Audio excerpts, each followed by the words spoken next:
Good afternoon. A couple of guys couldn't practice today. Max, Jamil Pollard, Savon Huggins. We're hoping to have those guys back Thursday, possibly Saturday at the latest. I'll have an update about them Thursday after practice. I'll give Jay a heads up beforehand so you know who will be out there. The other comment I guess today would be we're really excited to head down to Long Branch and Rooney's on Friday. And we'll do our press conference, our spring press conference from there, from the shore. And I think it'll be a great opportunity for us to have a little more conversation about what's going to happen during the spring game and some of the help efforts that I think can happen that day. Questions? How much of the offense do you have installed right now? I would say right now, with today's install, about 90 to 95% of the offense is in. And I think what that created today, Tuesday's our heavy install day, and it created a little bit of a sloppy play on the offensive side of the ball. I think Thursday there will not be an install for the offense on Thursday. We'll be able to clean up some of the mental errors, and I think have a much cleaner, crisper practice on Thursday. What kind of opportunity is it for Desmond Peoples right now with Savon and PJ out?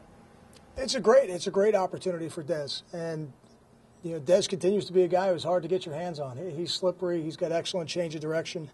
I thought he had a good day today. I think there's still some things he's struggling with as a young player. He's not always lining up in the right spot and lining up even when he's in the right spot, he's not necessarily in the exact spot we want him to be in. But those are all the growing pains of a young running back out there in this offense with the multiplicity of formations.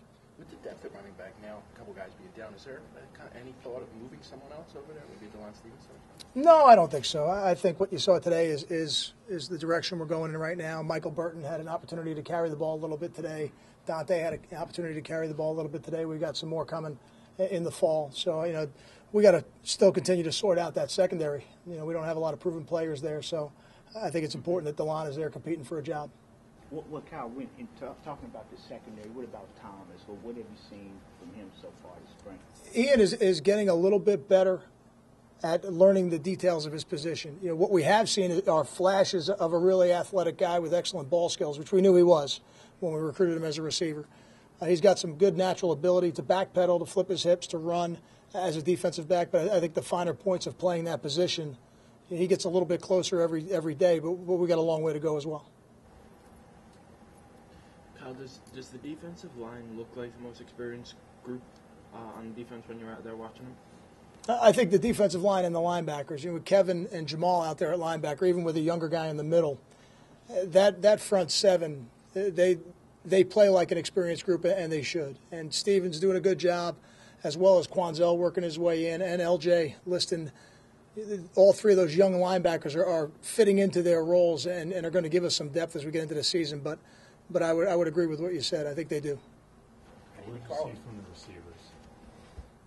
I think I see guys that are trying to find their role in this offense, and they've showed sporadic plays of really high-level football. I don't know if we're catching the ball as consistently as we need to. I'm hoping that now that the install is primarily finished for the most part, that now they can really focus on the fundamentals of playing their position and hopefully catching the ball just a little bit more consistently. That'll be part of that. Would you like to know who your number 2 is by the end of spring? The number 2? The number 2 wide receiver behind Brandon. Oh, I don't think of it like that. I think at that position it's a little bit like D-line.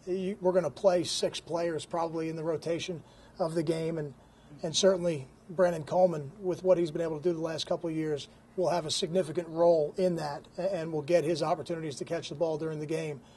But whether or not we have a definitive number 2, I remember a couple of years ago I was here and we had Kenny Britt, Tyquan Underwood, and Timmy Brown, and in any given game, any of the 3 could have been 1, 2, or 3.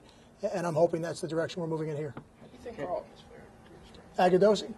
I think much like Leonte and much like Ruhan and the other receivers out there, I think there have been times where I look out there and I see him catch the ball and run, and he looks like an excellent football player. And then other times I just don't think we're catching the ball as consistently as we should at that position. But I think that'll come. I think there's a lot of thinking going on right now, and anytime there's a lot of thinking, it slows down your reactions. What about Leonte, just speaking to him individually? It's hard for me to speak about him individually. Okay. I love him as an individual. Yeah, I mean as a player. I'm sorry, I didn't mean as a player. I think Leonte is going to be an excellent football player for us. I think it's going to be sooner than later. I don't know exactly when it's going to be, but I can't tell you I feel any differently about Ruhan Peel or Carlton Agadosi. I think we've got some receivers coming that are going to be able to play at a high level. Fortunately, when we get back here in the fall in August, we're also going to have Brandon Coleman running around, and I think that's going to make everybody look better. What kind of improvements have you seen out of Gary Nova this spring? I think at that position, all of those quarterbacks have taken another step. I think Coach Prince has challenged the offense this spring. He's challenged the entire offense with the volume that he's carrying. He has installed essentially the entire offense with very little exceptions in the first 10 practices here. So I think they've stepped up to the challenge, and I think even young guys like Chris Laviano, Mike Bamonte, Blake Rankin, they have gotten better over the first 3 weeks. It's what I thought it would be in that room.